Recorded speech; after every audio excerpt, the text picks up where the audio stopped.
Namaskar.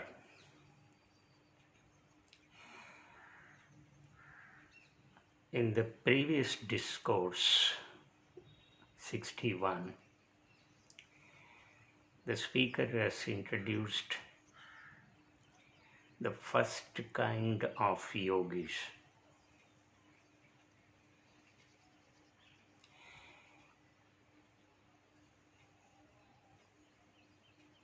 And who are these first kind of yogis?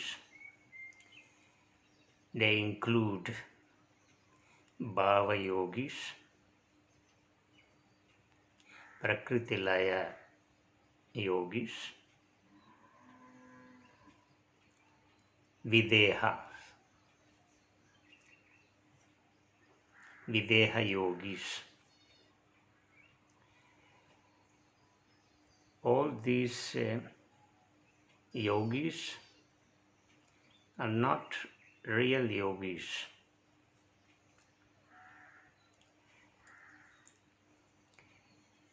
Videha means bodiless. Prakriti-laya means merged with Prakriti. These yogis have a peculiar constitution of physical body and mind. They are mediumistic by nature. A medium is a person who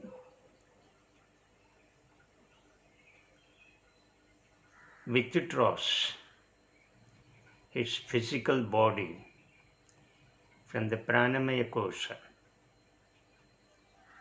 So they become bodiless.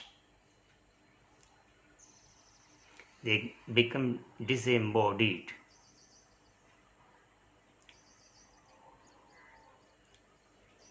And this withdrawal from the pranamaya kosha, that is the dense physical body withdraws from the pranamaya kosha, or the etheric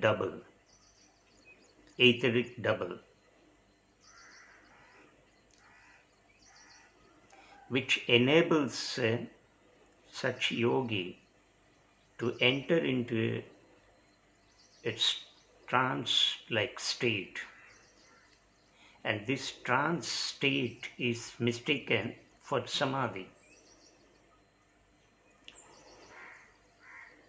And they also gain certain powers.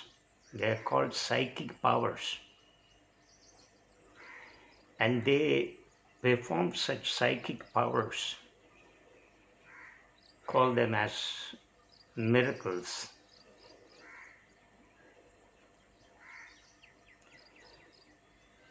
And these psychic powers are not under their control.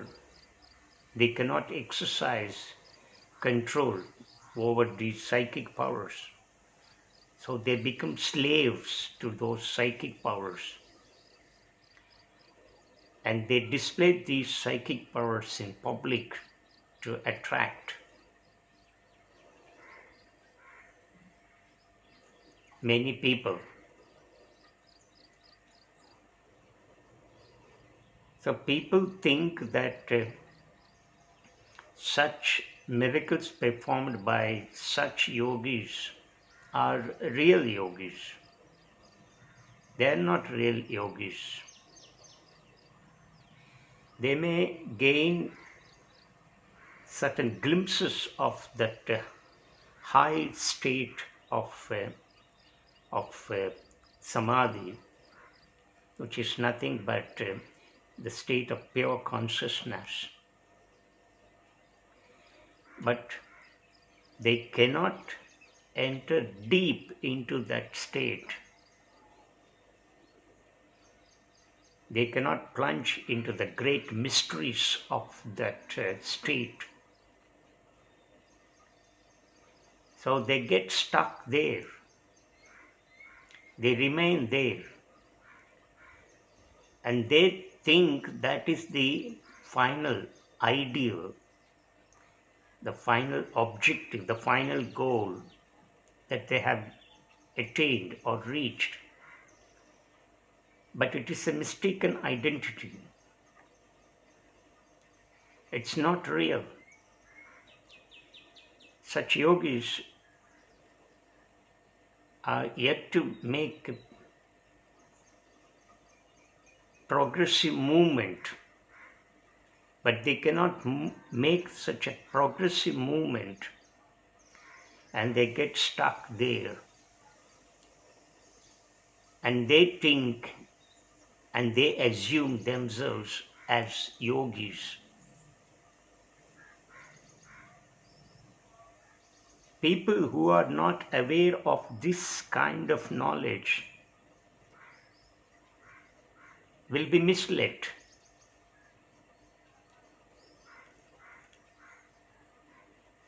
How many of us have this kind of knowledge?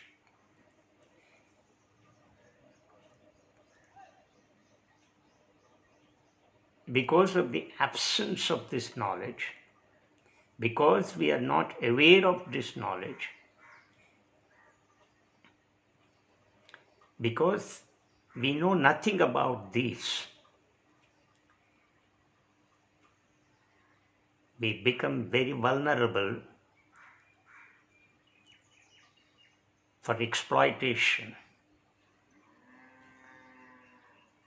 by such pseudo-yogis. So Patanjali doesn't accept such yogis. Such yogis are false yogis.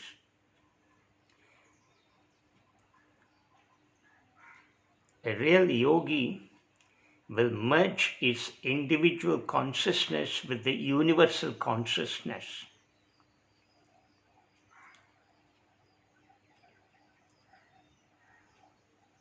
Until that happens, where the final dissolution takes place, where the identity of the self is completely dissolved,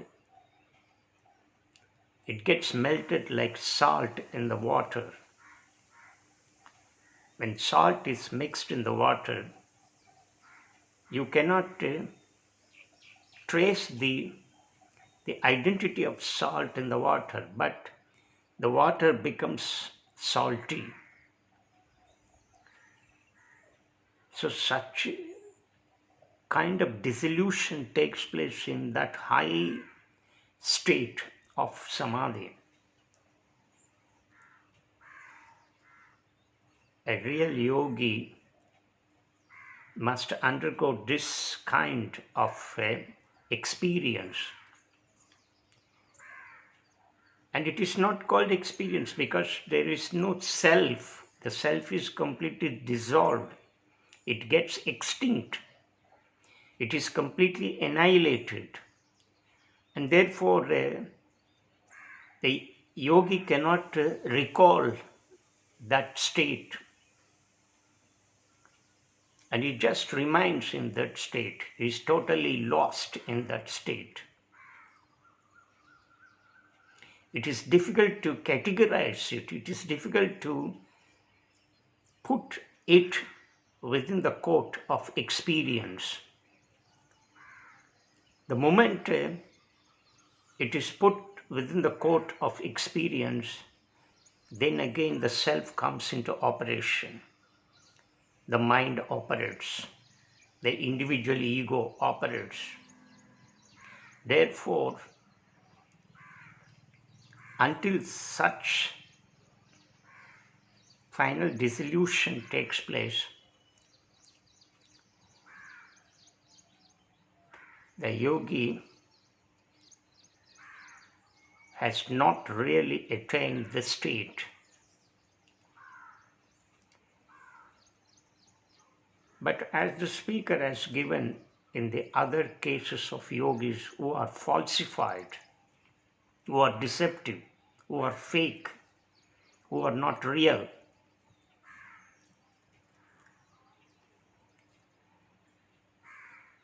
they get stuck there, they remain there They cannot enter, they cannot plunge further, they cannot make further progress.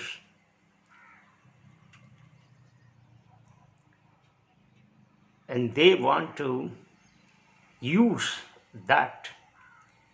those psychic powers, and they may gain certain psychic powers, and they misuse those psychic powers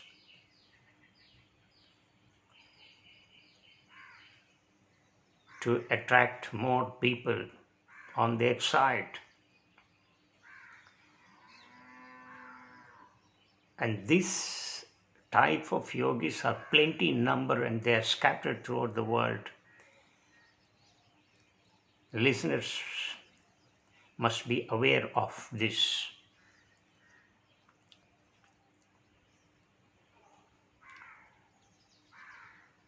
So therefore, the first kind of yogis are not real yogis. They are pseudo-yogis.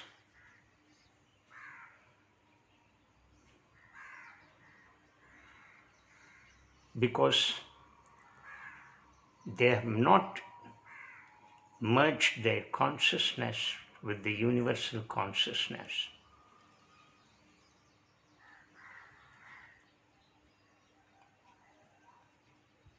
When such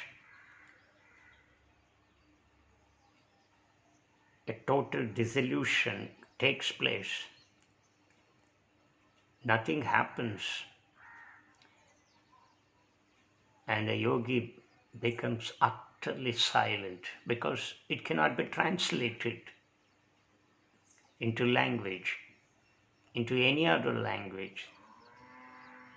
It cannot be expressed. It is indescribable. It is indefinable.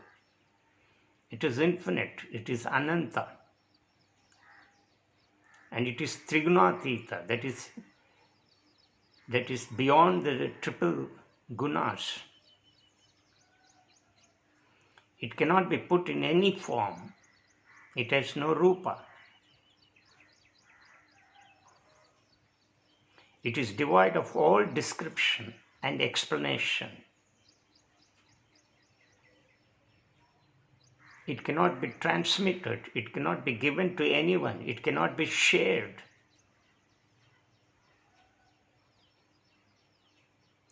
So such is the state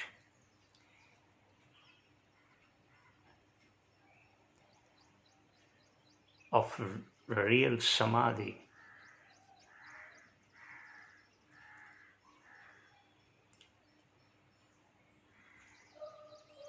Patanjali gives us the second type of yogis who are real yogis. These second type of yogis are called as Upaya Pratyaya Yogis.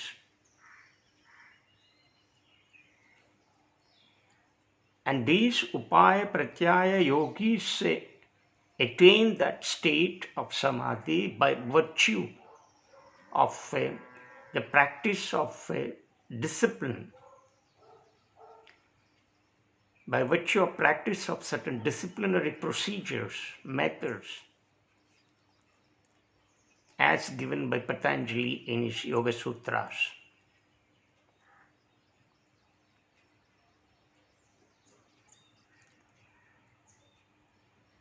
But these Upaya Pratyaya Yogis, in order to attain the state of Samadhi, must possess certain traits, certain qualities. And these traits or qualities are essential for attaining that state of real Samadhi.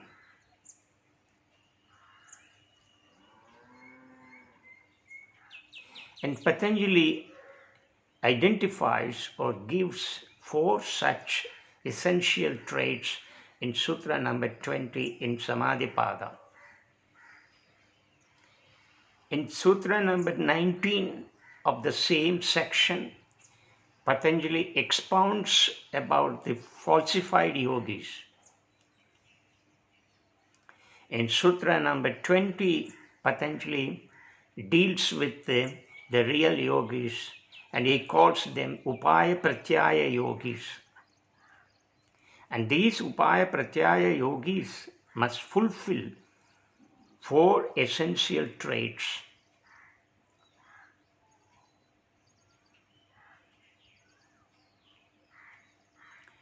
What are these 4 essential traits?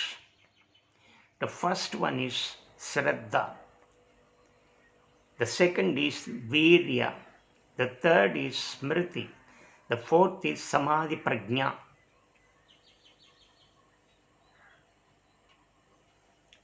Let me explain these 4 traits. Let's first take the first essential quality, that is Shraddha. Shraddha means faith. Faith cannot be equated with the belief. Belief is questionable. Belief is contradictory.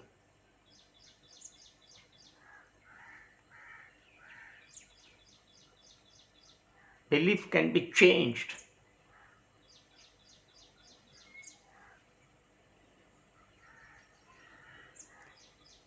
One may practice a belief or may not.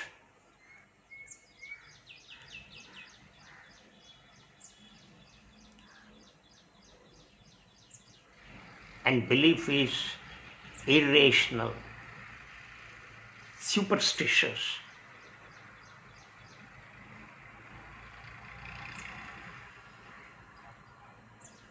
In contradistinction to this belief,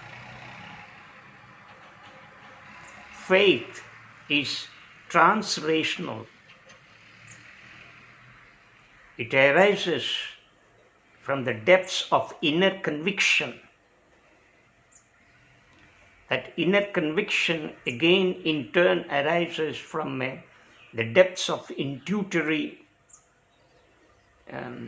presence, intuition, the presence of intuition.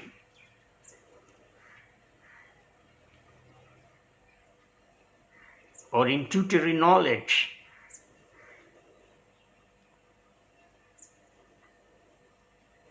And faith cannot be reasoned out. It cannot be intellectualized. But it is a deep conviction. It cannot be erased. It's like a mountain that cannot be pulverized, that cannot be destroyed so easily.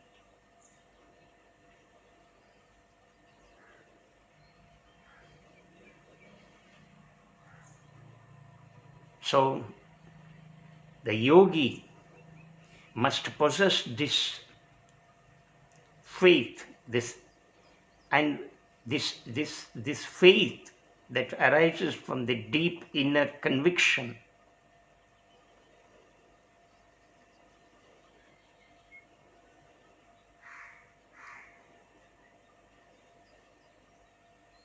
And the yogi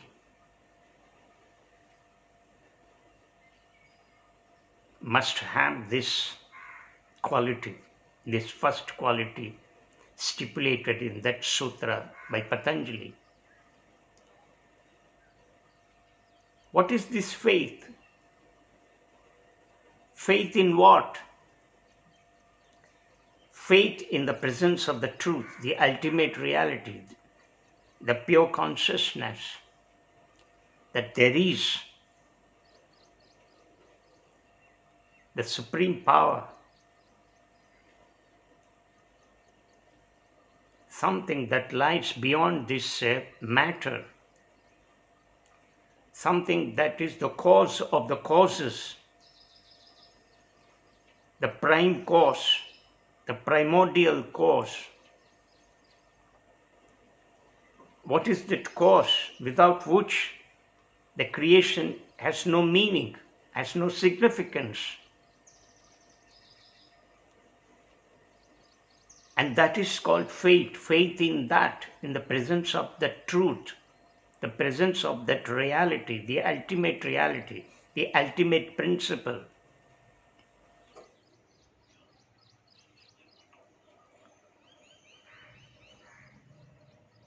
Without which the yogi cannot make further progress in his sadhana.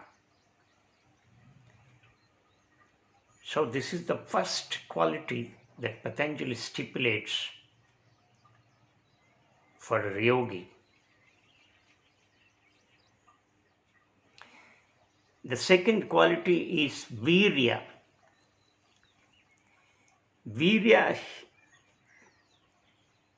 is not to be understood as mere energy, but it is a combination of energy, indomitable spirit, confidence, determination, and strong willpower. And that is virya.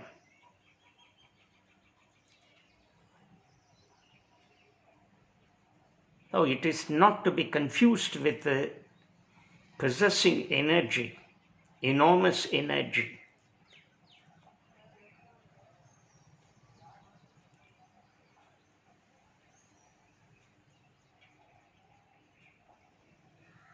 A strong willpower that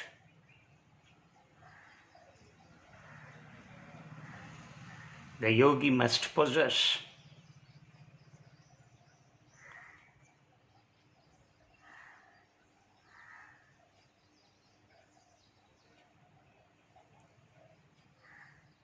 And the third is smriti. Smriti should not be identified with the mere memory, the psychological memory. It is beyond that psychological memory. It goes beyond that state of memory, ordinary state of memory, in which we all recognize the experiences and store them. It is a storehouse of recognized experiences. That kind of memory is not being referred to here.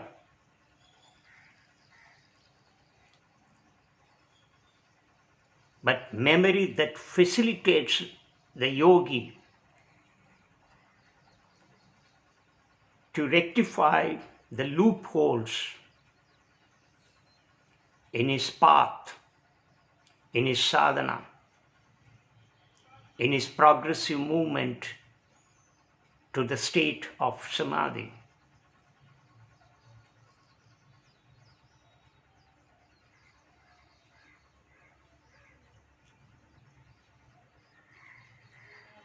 But most of us tend to learn lessons from the experiences.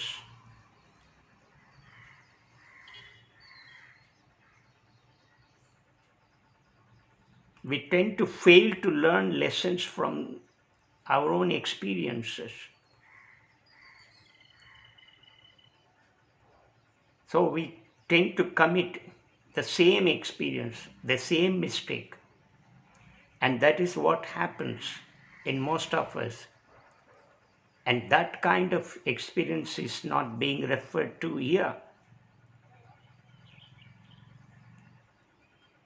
An experience must enlighten you. And if you find the defect in such experience, then the same experience cannot be repeated again and again.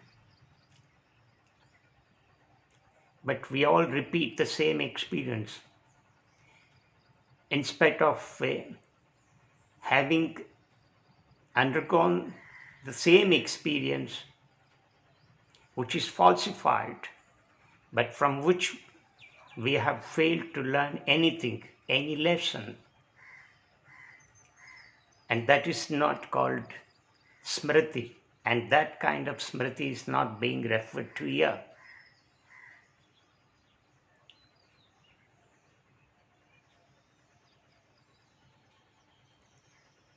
Oh, in this discourse, we have examined three qualities: